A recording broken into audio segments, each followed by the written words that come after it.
Hi everyone, it's Marlie Anthony. It's Valentine's Day season, so come along with us to see some great things that you can do right here in Bellevue.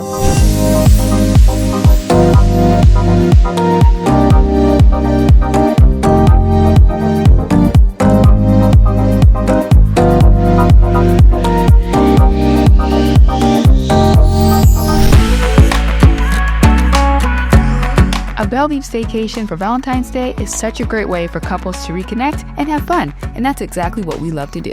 Of course, the hotel is a key component of any staycation, and the W Bellevue is the perfect spot for a Valentine's Day celebration. The presentation of the rooms naturally sets the mood for a romantic experience. Our night felt extra special thanks to treats from 2 amazing local establishments, chocolate for Franz, and a bottle of wine from Brown Family Vineyards. Everything was perfect. But if you're looking to elevate your experience, the W Bellevue does offer their Love is in the Air package. Another great thing about staying at the W Bellevue, you don't have to go far for the perfect nightcap.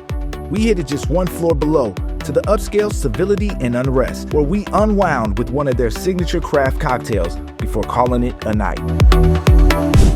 The romance continued the next morning with a dreamy breakfast in bed, a great way to start the day. That awesome breakfast gave us the energy we needed to finally get out of bed and head to our final Valentine's Day activity, a cooking class at Whisk. Whisk, along with a curated selection of kitchenware and bakeware, offers a rotating schedule of cooking classes, and the cooking class we took couldn't have been more fitting for Valentine's Day. Crepes. It was so much fun. We're not gonna lie, there were definitely a few struggles in the kitchen at first. And a lot of patience from our instructor. Had us flipping crepes like pros by the end of class.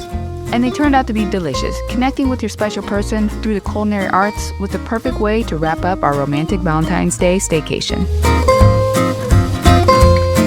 Well, that's our Valentine's celebration around Bellevue. And we hope that you check out these places for your Valentine's Day as well. And be sure to catch us on the next episode of Bellevue.